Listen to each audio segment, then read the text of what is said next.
예청자 여러분 안녕하십니까. 카플러뉴스 제임슨입니다. 어제 뉴욕 지하철에서 발생한 총기 난사 용의자는 60대 흑인 남성인 것으로 밝혀졌습니다. 경찰이 공개 수배를 한 지 하루 만에 오늘 붙잡혔습니다. 뉴욕 지하철 총격 사건으로 LA 메트로에도 비상이 걸렸습니다. LA 메트로는 만일의 사태를 미연에 막기 위해 메트로 전 구간의 순찰을 대폭 강화했습니다. 오미크론 변증 스텔스 오미크론이 미 전국에서 확산되고 있어 연방정부가 대중교통 마스크 착용 의무화 조치를 다음 달 3일까지 연장했습니다. 한국 정부가 난민 생활 중인 우크라이나 한인들을 대거 한국으로 이송하는 방안을 검토하고 있습니다. 군용기 동원 주장도 제기됐습니다. 바이든 정부가 우크라이나 난민 10만 명을 수용하기로 했습니다. 아프간 난민과 동일한 대우를 하기로 했습니다. 저소득층 주민과 서류 미비 신분 주민들에 대한 무료 건강보험이 확대됩니다. 주정부 렌트비 지원 프로그램에 아시아계 주민들의 신청이 저조했다는 것으로 나타났습니다. 텍사스에 이어 조지아주도 면허 없이 총기 휴대가 가능해져서 조지아 한인 사회가 불안해하고 있습니다. 이민당국이 다카 추방 유예 프로그램 갱신을 온라인에서도 할 수 있도록 했습니다. 비아그라를 자주 먹으면 눈 건강이 나빠질 수 있다는 연구 결과가 나왔습니다. 이상은 오늘 전해드릴 주요 소식입니다. 4월 13일 수요일 카페뉴스 지금부터 시작합니다. 여러분, Let's go!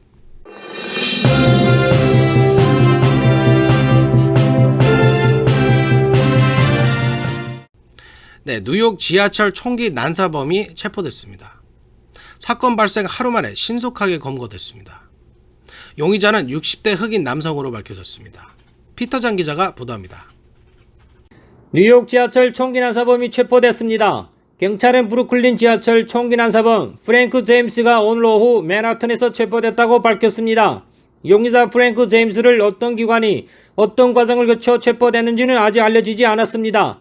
앞서 경찰은 12일 이번 지하철 총기 난사 사건과 관련해 벤 차량을 소유하고 있는 프랭크 제임스를 유력 용의자로 지목하고 현상금 5만 달러를 걸고 공개 수배한다고 발표한 바 있습니다. 미 전국을 경악하게 만든 뉴욕 지하철 총기 테러 사건이 발생한 지 하루 만에 유력 용의자가 붙잡히게 돼 이번 사건의 동기와 범행 과정 등 보다 구체적인 사건 내용이 밝혀질 수 있게 됐습니다. 경찰에 따르면 프랭크 제임스는 미국을 인종주의가 만연한 국가라며 비난하는 영상을 SNS에 다수 올렸으며 에릭 아담스 뉴욕시장을 비방하는 영상을 올린 것으로 드러났다고 밝혔습니다. 에릭 아담스 뉴욕시장은 언론 인터뷰에서 프랭크 제임스를 이번 사건의 단독 용의자로 간주한다고 밝혔습니다. 프랭크 제임스는 12일 아침 출근 시간 붐비는 브루클린 지하철 안에서 연막탄을 발사한 뒤 9mm 권총으로 최소 33발을 발사했습니다. 총상 피해자 5명은 중태에 빠졌지만 총격으로 부상당한 10명은 모두 생명에 지장이 없습니다. 총상을 피한 10명 이상의 다른 사람들은 연기 흠입 및 기타 부상으로 치료를 받았습니다. 프랭크 제임스는 총기 난사로 아수라장이 된 혼란 속에서 유유히 탈출하는 데는 성공했지만 총탄약, 도끼, 연막탄, 휘발유, 유홀벤 열쇠 등 많은 단서들을 남겨 경찰이 체포를 피하지 못했습니다. 용의자 제임스가 이번 총기 난사에 사용된 총은 지난 2011년 오하이오주 컬럼버스 지역의 총포상에서 구입한 것으로 밝혀졌습니다. 범행에 사용된 제임스의 유홀벤 차량은 지하철 근처에서 발견됐으나 차 내부에서 폭발물이나 총기가 발견되지는 않았습니다. 경찰은 용의자 프랭크 제임스가 지난 11일 필라델피아에서 차를 몰고 와서 12일 아침 일찍 벤에서 나오는 영상을 확보했으며 제임스가 큰 가방을 들고 브루클린 지하철역에 들어가는 모습이 담긴 별도의 영상도 확보했습니다. 카플라 뉴스 피터장입니다. 뉴욕 지하철 총격 사건으로 LA 메트로도 긴장하고 있습니다. 순찰을 대폭 강화하기로 했습니다. LAPD와 LA 메트로는 뉴욕 지하철 총격 사건을 모방한 범죄가 LA에서도 발생할 가능성을 배제할 수 없어 메트로 전 구간과 시 전역에 대한 순찰을 강화하고 순찰 인력을 늘린다고 밝혔습니다. 경찰과 메트로는 현재 주, 연방 차원의 사법기관들과 협력해 위협 수준을 모니터링하고 정보를 공유하고 있다고 밝혔습니다. 또 지하철 총격 사건 예방을 위해 메트로 모든 역에 보안 요원을 추가로 배치할 계획입니다. LAPD와 메트로 측은 어제 사건 발생한 직후부터 상황을 예의주시하고 있으며 현재까지 눈에 띄는 위협은 없다고 밝혔습니다. 메트로역에는 현재 순찰 인력과 경찰 견들이 자주 눈에 띄고 있습니다. 5월부터는 50세 이상 서류 미비 신분, 저소득 주민들도 메디케일 혜택을 받을 수 있습니다.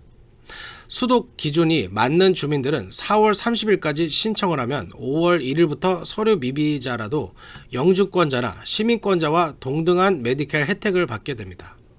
제프리 기자가 보도합니다. 다음 달부터 서류 미비 신분 주민들과 저소득층 주민들에 대한 메디칼 수혜 자격이 확대됩니다. 이에 따라 5월부터는 지금까지 메디칼 혜택을 받지 못했던 한인 등 많은 주민들이 무료 건강보험 혜택을 받게 됩니다. 다음 달부터는 메디칼 수혜 대상 확대법이 적용되어 50세 이상 서류 미비 주민들도 메디칼 신청을 할 수 있습니다. 50세 이상 서류 미비자 중 이미 응급 메디칼을 가지고 있다면 5월부터는 자동적으로 일반 메디칼로 확대 적용됩니다. 현재 응급 메디칼이 없는 해당 주민들은 오는 30일까지 가입 신청을 하면 5월 1일부터 메디칼 혜택을 받을 수 있습니다. 메디칼은 저소득층을 위한 캘리포니아 주정부의 건강보험 프로그램입니다. 소득이 연방 빈곤선의 138%에 해당하는 1인 기준 1,563달러 이하인 19세 이상 영주권자와 시민권자들이 대상입니다. 메디칼에 가입하면 대부분 보험료와 코페이 및 진료비를 내지 않고 주치의 및 전문의 진료와 건강검진, 처방약, 치과와 검안과 진료 등을 받을 수 있습니다. 메디칼 신청을 위해서는 영주권 카드나 시민권 증서, 미국 출생 증명서 또는 만기된 여권 또는 영사관 아이디 등 신분증이 필요합니다. 지금까지 카플란 뉴스 제플리였습니다. 오미크론 변이가 미 전역에서 확산되고 있어 대중교통 마스크 의무화가 연장됐습니다. 제니박 기자가 보도합니다. 바이든 행정부가 오미크론 하위 변이인 BA2, 스텔스 오미크론 변이 확산을 이유로 대중교통 이용 시 마스크를 의무적으로 착용토록 한 조치를 15일 연장됐습니다. 교통안전청 TAC는 오늘 항공기, 버스, 철도와 공항 등에 적용한 연방정부 차원의 마스크 의무화 조치를 5월 3일까지로 연장됐습니다. 이 조치는 지난달 한 달 연장해 오는 18일 만료될 예정이었습니다. 질병통제예방센터 CDC의 명령에 따른 것입니다. CDC는 미국에서 일주일 평균 확진 사례가 증가하고 있다며 입원과 사망 등 중증화의 의료 시스템 부담 가중 등 잠재적인 영향을 평가하기 위해 CDC 명령은 그대로 유지될 것이라고 밝혔습니다. 대중교통 마스크 의무화 조치는 14개월째 유지되고 있습니다. 지난해 5월 만료될 처음 시행된 여러 차례 연장됐습니다. 항공업계에선 반발이 예상됩니다. 항공사들은 사전 검사 등 규제와 함께 마스크 의무 착용을 해제해 줄 것으로 요구해왔습니다. 그러나 바이든 행정부는 오미크론 하위 변이 기승에 신중한 입장을 취하고 있습니다. CDC는 이달 3일에서 9일 기준 BA2가 미국 전체 확진자의 85.9%를 차지한다고 밝혔습니다. 전주 75.4%에서 상승한 것입니다. 뉴욕타임스 데이터에선 미국의 일주일 일평균 신규 확진자는 32,139명으로 2주 전보다 10% 증가했고 28개 주에선 확진자 수가 늘어나고 있습니다. 카플란 뉴스 제니박이었습니다. 주정부의 렌트비 지원 프로그램인 Housing is Key 프로그램이 3월 31일로 종료되는데요. UCLA가 조사한 결과 타인종 주민들에 비해 아시아계 주민들의 렌트비 지원 프로그램 신청이 가장 저조한 것으로 나타났습니다. 제프리 기자가 보도합니다. 캘리포니아 주정부의 렌트비 지원 프로그램인 하우징 is Key 프로그램이 지난달 31일부로 종료된 가운데 아시아계 주민들이 타인종 주민들에 비해 신청이 가장 저조했던 것으로 나타났습니다. 신청자들 중 백인, 흑인, 히스패닉계 저소득층 주민들에 비해 아시아계 저소득 주민들의 신청이 가장 낮은 것으로 조사됐습니다. UCLA가 최근 발표한 팬데믹 속 유색인종 세입자를 위한 주택 보고서에 따르면 렌트비로 곤란을 겪고 있는 아시안 저소득층 가정의 25%만이 주정부의 렌트비 보조 프로그램 지원을 신청한 것으로 나타났습니다. 백인 세입자들의 48%가 지원 신청을 한 것과 비교하면 아시아계 주민들의 신청률은 매우 저조한 것입니다. 또 정부 지원금을 신청한 아시안의 11%만이 보조를 받았고 백인들은 21%가 지원을 받은 것으로 나타나 2배나 차이가 났습니다. UCLA 폴 옹 박사는 언어 장벽이 가장 큰 이유이며 프로그램에 대한 지원이 부족한 것도 아시아계 주민들의 신청률을 낮춘 원인이라고 지적했습니다. 캘리포니아주는 렌트비 보조를 위해 연방정부로부터 받은 50억 달러의 기금을 하우징 스키 등 각종 렌트 지원 프로그램에 사용했습니다. 하지만 여전히 저소득층 세입자의 14%가 렌트비를 제때 내지 못하고 있으며 15%는 퇴거를 걱정하는 것으로 나타났습니다. 지금까지 카플란 뉴스 제플리였습니다.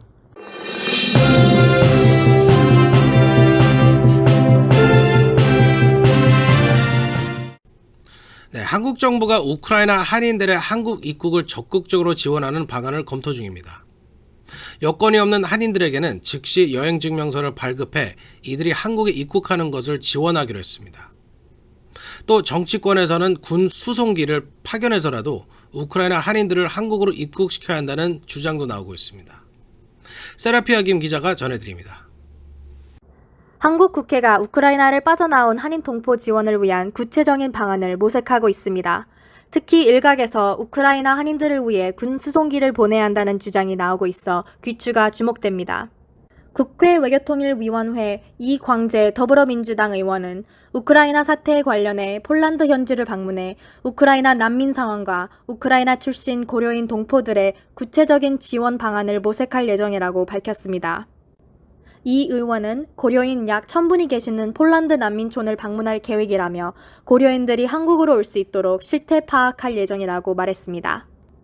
이어 이 의원은 피난 와 있는 고려인들은 경제적 여유도 없고 여권 없는 분도 많다며 지난번 아프가니스탄 사태와 같이 정부가 군 전용기를 보내줄 것을 촉구한다고 했습니다.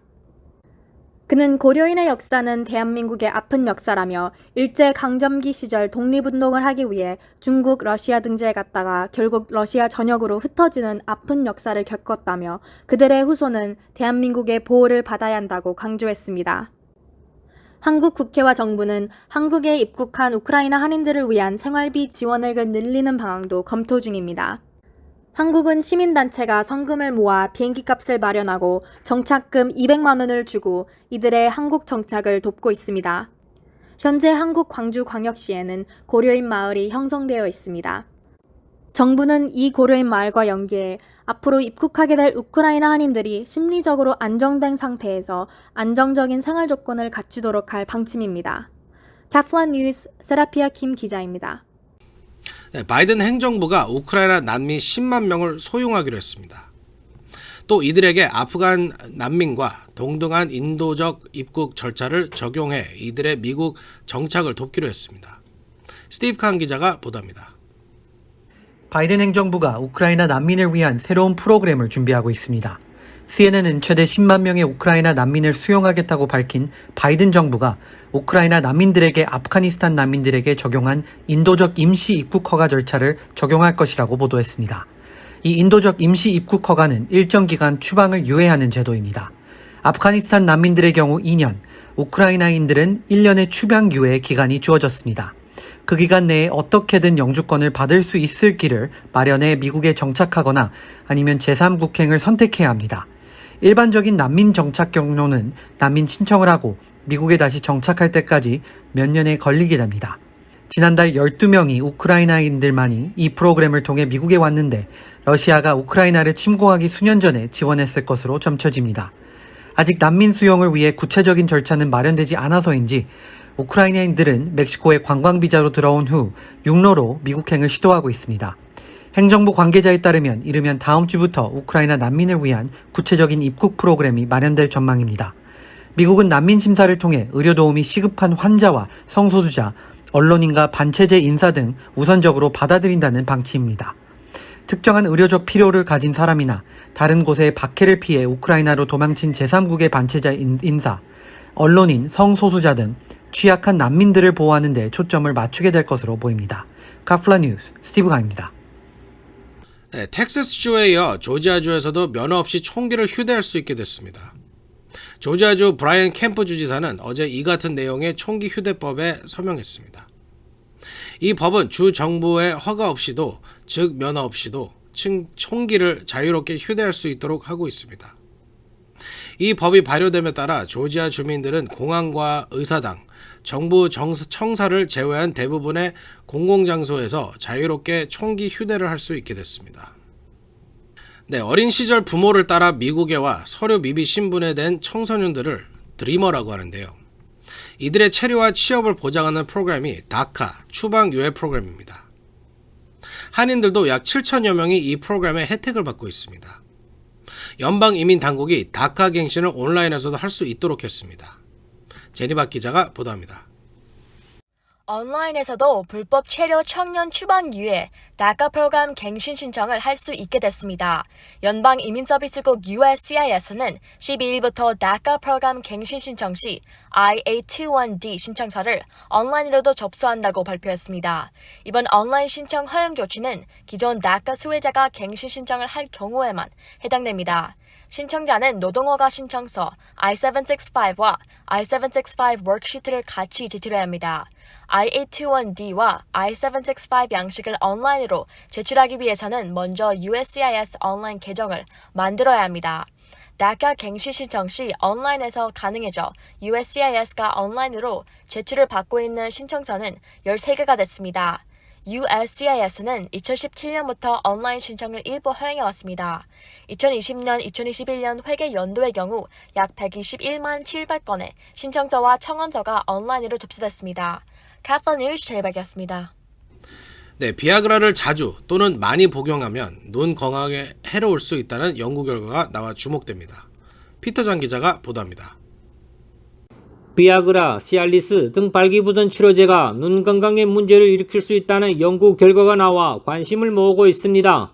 최근 캐나다 브리티시 컬럼비아 대학 의대안과 전문의 마흐야르 에트미란 박사 연구팀이 발기부전 치료제를 자주 사용하면 장액 망막 박리, SRD, 망막 정맥 폐쇄 RVO, 호혈 시신경병증 ION 등 3가지 안과 질환 위험이 높아질 수 있다는 연구 결과를 발표했습니다.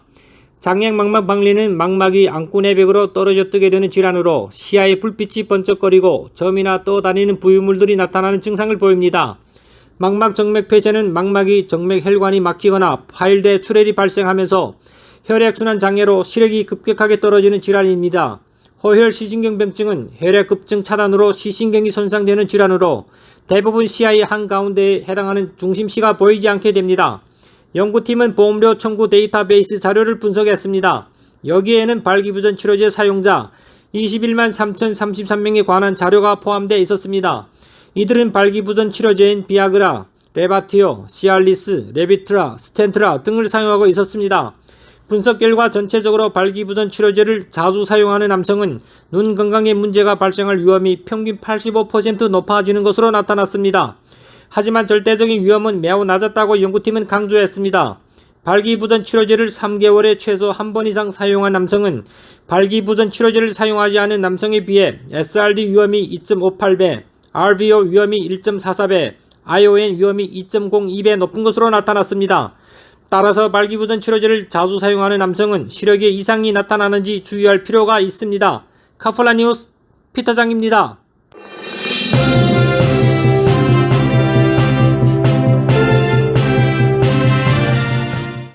네, 오늘 준비한 소식은 여기까지입니다. LA 카운티의 기본소득 프로그램 Breathe 신청이 오늘 밤 마감됩니다. 서류를 준비하시고 제출하지 못하신 분들은 오늘 밤 12시 전에 온라인으로 제출하셔야 합니다. 자, 4월 13일 수요일 카프뉴스 여기서 마치겠습니다. 좋은 밤 되시기 바랍니다. 감사합니다.